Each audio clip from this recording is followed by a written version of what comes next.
से mood swings जो होंगे वो हाँ। उसको जल्दी आने शुरू हो जाएंगे इस महिला को। ओके। मूड स्विंग्स होंगे, एंगर होगा, हाँ। उसको टायर्डनेस, थकावट सी महसूस होगी हर हाँ। समय।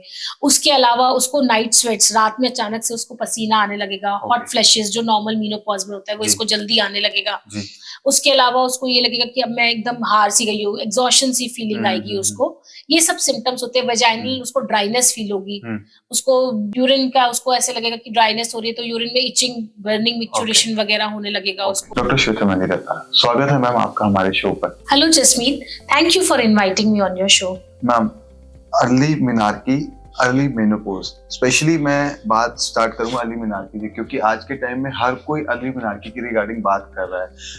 मतलब 12 से 13 साल की लड़की में भी देखने को मिला है, इवन 9 साल की लड़की में, जो पीछे अभी न्यूज़ेस हम देख रहे थे कि अर्ली मेनार्की के केसेस मिले हैं, बट इसके बारे में सभी बात कर रहे हैं। लेकिन अर्ली मेनोपॉज ये भी एक कहीं ना कहीं अपने टाइम पीरियड से अकॉर्डिंगली बढ़ता जा रहा है। तो एक्चुअल में अर्ली मेनोपॉज हो क्यों रहा है और कैसे बढ़ रहा है? पहले तो जसमीत मैं ये बताना चाहूंगी कि जैसे कि अर्ली मेनोपॉज की आपने बात की, तो अर्ली मेनोपॉज होता क्या है? जी बिल्कुल। अर्ली मेनोपॉज है कि अगर किसी भी महिला को, नॉर्मली हम देखते हैं कि पीरियड्स जो बंद होने की उम्र होते हैं, हाँ। तो वो होती है 47 टू 48 ईयर्स एवरेजली, अगर हम इंडिया में देखें तो। लेकिन अगर किसी महिला को 40 ईयर्स से पहले मेनोपॉज हो जाए, हाँ। तो उसे हम कहते हैं अर्ली मेनोपॉज। मेनोपॉज क्या होता है ये भी बहुत लोगों को नहीं पता होता है। तो मेनोपॉज होता है कि अगर आज, यानी कि आज की तारीख की अगर हम बात करें, तो आज से आने वाली 1 साल तक अगर किसी महिला को ना तो पीरियड्स आए, ना ही स्पॉटिंग हुई, ना ब्लीडिंग हुई, कुछ भी नहीं हुआ, प्रेगनेंसी भी शो हुई, कुछ जी कुछ भी नहीं हुआ 1 साल तक पूरे, तब हम उसको अगले साल बोलेंगे कि तुमने मेनोपॉज अचीव कर लिया। ओके। तो यह डेट पर अगर वह 40 साल की नहीं हुई है महिला, तब हम उसको बोलेंगे कि वह अर्ली मेनोपॉज है। इसको एक और नाम से जाना जाता है, वो है प्रीमेच्योर ओवेरियन फेलियर या फिर प्रीमेच्योर ओवेरियन इनसफिशिएंसी। तो ये जानना बहुत जरूरी है कि यह होता क्यों है। जैसे कि आपने मुझसे पूछा, तो इसके 2 मेजर कारण हैं, एक तो आइट्रोजेनिक, एक नॉन आइट्रोजेनिक। आइट्रोजेनिक का क्या मतलब होता है ना? आपके चेहरे के एक्सप्रेशन ने बोला मुझे। तो आइट्रोजेनिक का मतलब होता है कि अगर कोई ट्रीटमेंट पेशेंट ने रिसीव किया, ट्रीटमेंट का मतलब है कि डॉक्टर ने कोई ट्रीटमेंट उसकी किसी तकलीफ को दूर करने के लिए किया और उसके चलते उसको मेनोपॉज हो गया। 40 साल से कम कोई भी तकलीफ हो सकती है, 40 साल की कम की महिला है वो। तो वो तकलीफ कोई भी हुई, यानी कि सर्जिकल मेनोपॉज होता है, वो आइट्रोजेनिक मेनोपॉज का प्रीमेच्योर ओवेरियन फेलियर का कारण होता है। यानी किसी 40 साल से पहले किसी महिला का यूट्रस अगर रिमूव किया गया हो ड्यू टू एनी रीजन, तो वो ऑटोमेटिकली 40 साल से पहले ये मेनोपॉज में आ गई। इस महिला को हमें अब इवैल्यूएट करने की जरूरत नहीं, क्योंकि हमें पता है कि यूट्रस रिमूव हो गया। उसके अलावा आइट्रोजेनिक कारणों में रेडिएशन या कीमोथेरेपी अगर किसी को दी गई है, तो उन महिलाओं में भी जो एग्स होते हैं वो वीकन हो जाते हैं और फंक्शन नहीं कर रहे होते, तो उनमें भी मेनोपॉज जल्दी आ जाता है, रेडिएशन एंड कीमोथेरेपी के। अब इनमें भी हमें कारण पता है। उसके अलावा हमें ये जानना है कि ऐसे कौन से कारण है, कि किसी महिला को हमें एस्टैब्लिश करना है कि इसको ओवेरियन फेलियर जल्दी क्यों हुआ। तो उसके अंदर कारण होते हैं जैसे ऑटो इम्यून, या किसी की फैमिली हिस्ट्री है, किसी की मदर को या एल्डर सिस्टर को जल्दी पीरियड्स बंद हो गए हो, या फिर ऐसी भी महिलाएं होती हैं जिनके अंदर कोई जेनेटिक कॉजेज हो, वो हमें जानने की कोशिश करनी चाहिए माँ में या दादी में ऐसे कोई डिजीज तो नहीं है, या अपने आप में उसका जेनेटिक मेकअप खुद का ऐसा हो कि उसको यह डिजीज मतलब जल्दी से अर्ली मेनोपॉज हो जाए। तो ये जानना बहुत जरूरी होता है। अब ऐसी महिलाएं प्रेजेंट कैसे करती है ये जानना बहुत इंपॉर्टेंट है। तो बेसिकली वही मेनोपॉज के जो कारण है, जो हमें पहले से पता है, मतलब जो सिम्टम्स होते हैं, सेम सिम्टम्स के साथ में वो अभी भी प्रेजेंट करेगी। तो इसमें कहीं बिहेवियर का भी इशू रहता है? बिल्कुल, जैसे मूड स्विंग्स जो होंगे वो उसको जल्दी आने शुरू हो जाएंगे इस महिला को। मूड स्विंग्स होंगे, एंगर होगा, उसको टायर्डनेस, थकावट सी महसूस होगी हर समय।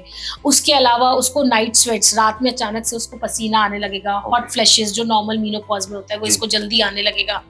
उसके अलावा उसको ये लगेगा कि अब मैं एकदम हार सी गई हूँ, एग्जॉशन सी फीलिंग आएगी उसको। ये सब सिम्टम्स होते हैं। वेजाइनल उसको ड्राइनेस फील होगी, उसको यूरिन का उसको ऐसे लगेगा कि ड्राइनेस हो रही है, तो यूरिन में इचिंग, बर्निंग, मिक्चुरेशन वगैरह होने लगेगा, उसको जलन सी होने लगेगी। तो इसको बोलते हैं हम यूरोजेनाइटल सिम्टम्स बोलते हैं बेसिकली ऐसे सिम्टम्स को।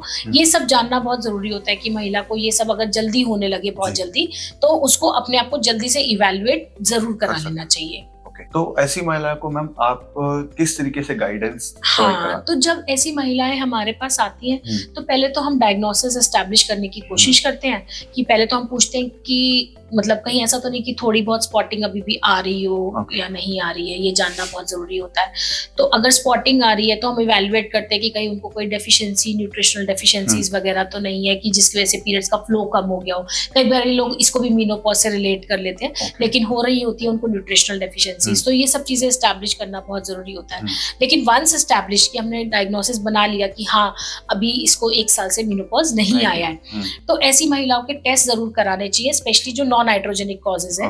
तो उसके अंदर हम उनके ऑटो इम्यूनिटी को जानने के लिए उनका टीपीओ प्रोफाइल वगैरह और बचे हुए कुछ ऐसे हार्मोन्स होते हैं जिनको जानने के लिए हम कोशिश करते हैं कि कहीं कोई ऑटो इम्यून कॉजेज तो नहीं है।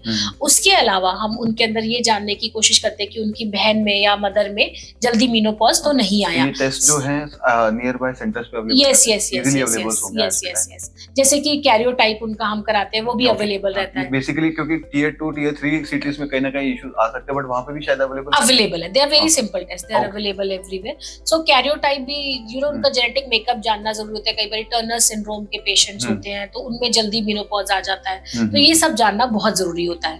उसके अलावा ये है कि वंस वी नो एक महिला मेरे पास आती है और बोलती है कि ऐसा है, तो हमें एज अ गायनेकोलॉजिस्ट उनके साथ बहुत एम्पैथी होती है, क्योंकि कभी कभी आजकल जैसे कि लेट मैरिजेस हो रही है, तो इन लोगों ने प्रेगनेंसी कंसीव नहीं की हुई होती है, तो हमें ये जानना होता है कि क्या उनको फैमिली के लिए डिजायरस है कि नहीं है। सो अगर वो डिजायरस ऑफ फैमिली होते हैं तो हमें उनको समझाना पड़ता है। अगर उनको ओवेरियन फेलियर एक बार ही हो गया है ना, तो उनके लिए ये जरूरी है कि उनका हार्मोनल प्रोफाइल अच्छे से हो, और साथ ही उनको आईवीएफ में उनको ये समझाया जाए कि हो सकता है कि उनको डोनर oocytes की जरूरत हो। तो उनको ये काउंसलिंग की बहुत ज्यादा आवश्यकता होती है ऐसे टाइम में। साथ ही अगर कोई महिला ऐसी है जिसकी फैमिली कंप्लीट हो चुकी है और जल्दी फिर भी मेनोपॉज आ गया, उसको भी लगता है कि क्या मैं आगे की लाइफ अच्छे से कैरी कर पाऊंगी कि नहीं, मुझे तो बहुत जल्दी मेनोपॉज आ गया, तो उसका हम रूटीन प्रोफाइल, जैसे कि मैंने बोला ना टेस्ट के अलग अलग रैशनल होते हैं, तो उनका हम रूटीन प्रोफाइल कराते हैं। उनके HbA1c हो गया, उनके शुगर्स हो गए कि डायबिटिक तो नहीं है वो, उनका कार्डियोवास्कुलर प्रोफाइल हो गया, क्योंकि हार्मोन्स जो होते हैं वो हार्ट हेल्थ को बहुत इम्पैक्ट करते हैं। तो हम ये सब चीजें उनको उनको अवगत कराते हैं, उनको बहुत अच्छे से काउंसलिंग करते हैं कि आपको रूटीनली ये टेस्ट करवाने हैं, ताकि आपकी जो हार्मोनल प्रोफाइल है, जो हेल्थ है, वो हम जान सके कि वो ठीक चल रही है कि नहीं, या इसका लॉन्ग टर्म में उनपे कोई इम्प्लीकेशन तो नहीं है। और उनको हम साइमल्टेनियसली, अगर बहुत ही अर्ली एज ग्रुप्स में होती है ये महिलाएं, तो HRT यानी कि हार्मोनल रिप्लेसमेंट थेरेपी के बारे में भी उनको अक्सर अवगत कराते हैं। तो ये सब उनको बताना बहुत जरूरी होता है। जी, thank you ma'am, thank you for valuable knowledge. Thank you.